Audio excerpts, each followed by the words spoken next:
हरियाणा में हुई बीजेपी की अप्रत्याशित जीत। जयराम रमेश ने ईवीएम में छेड़छाड़ करने के लगाए आरोप। उन्होंने बताया कि जिस ईवीएम में 99% बैटरी चार्ज है, उस ईवीएम में कांग्रेस पार्टी की हार हुई है और जिस ईवीएम में 60 से 70% बैटरी चार्ज है, उस ईवीएम में कांग्रेस पार्टी की जीत हुई है। इसका मतलब साफ है कि ईवीएम के साथ छेड़छाड़ की गई है, क्योंकि वोटिंग के बाद इतने दिनों तक ईवीएम को रखा गया, फिर सवाल ही पैदा नहीं होता है कि ईवीएम मशीन की बैटरी 99% चार्ज रहे। 99% चार्ज रहने का मतलब ईवीएम के साथ छेड़छाड़ किया गया है। आइए जानते हैं रमेश ने प्रेस वार्ता में क्या कहा। नहीं कहूँगा, जब हम सारे शिकायत इकट्ठा करके चुनाव आयोग से समय मांगेंगे, हम उम्मीद करते हैं कि वो समय हमें मिलेगा। कल या परसों तक हम उम्मीद करते हैं कि हम चुनाव आयोग के सामने एक विस्तार से जो अलग अलग जिलों से, अलग अलग असेंबली कंस्टिट्यूएंसी से शिकायतें आई हैं, कुछ आज हमने इलेक्शंस कमीशन के सामने रखा था, पर और भी हैं और बड़े गंभीर मुद्दे हैं ईवीएम को लेकर। और जिस तरीके से एक माहौल पैदा करने की प्रयास की गई, दबाव स्थानीय अधिकारियों पर लाया गया और जहां जिन जिन सीटों में हमारे हारने की कोई गुंजाइश नहीं थी, वहां हम हारे। मैं समझता हूं ये नतीजा लोक भावना के खिलाफ है, जो जमीनी हकीकत है और सभी ने ये हकीकत को महसूस किया है। ये नतीजा उसके खिलाफ जाता है।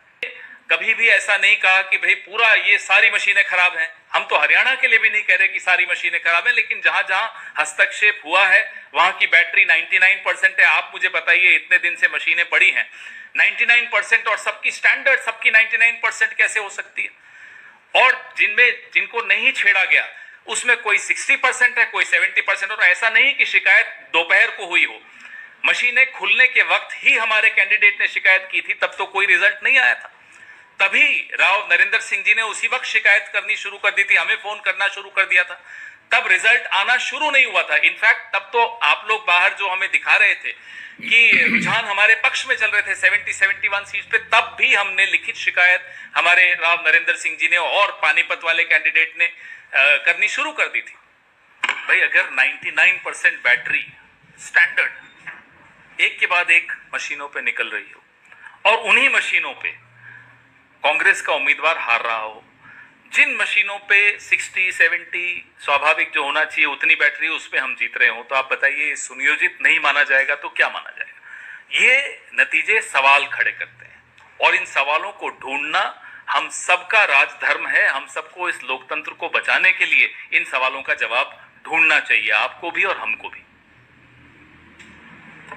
आप समझे, ये साजिश समझे। जहां 99% बैटरी है वहां बीजेपी की जीत होती है और जहां 70% के नीचे बैटरी है वहां कांग्रेस की जीत होती है। ये संयंत्र नहीं है तो और क्या है? आपने सुना होगा, कर्मण्येवाधिकारस्ते मा फलेषु कदाचन। हम अपना कर्म निभा रहे हैं, अपना धर्म निभा रहे हैं। शिकायत करना हमारा फर्ज बनता है और हमारा लोकतांत्रिक अधिकार भी बनता है। जो हमने देखा है 99% बैटरी, 65% बैटरी, ये सब मैं समझता हूं काफी आश्चर्यजनक बातें निकल कर आई हैं हरियाणा के चुनाव के संदर्भ में।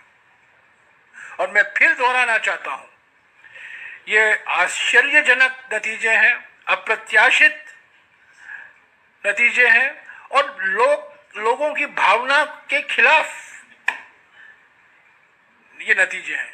जो माहौल था, जो जमीनी हकीकत था, उस माहौल के खिलाफ मैं समझता हूं बीजेपी भी नहीं उम्मीद करती थी कि वो हरियाणा जीतने वाले हैं। 2009 में अडवाणी जी ने एक किताब का रिलीज की थी, लॉन्च की थी, जो जीवीएल नरसिम्हा ने लिखी थी ईवीएम्स के खिलाफ, और उसमें पूरा टेक्निकली समझाया था कि ईवीएम्स कैसे गलत हैं। तो उनको कहिए पहले 2014 का रिजल्ट को ठुकराएं, रिजेक्ट करें, 19 को रिजेक्ट करें, फिर हमसे बहस करें आकर। बिल्कुल नहीं, जोश बढ़ गया है, हमारे कार्यकर्ताओं में रोष भी है, गुस्सा भी है, और हमारे समर्थकों में भी पूरा रोष है। अगर कोई ये सोच लेता है कि हमारे हाथ से जीत छीन सकता है तो आने वाले चुनाव में उसको जवाब मिलेगा।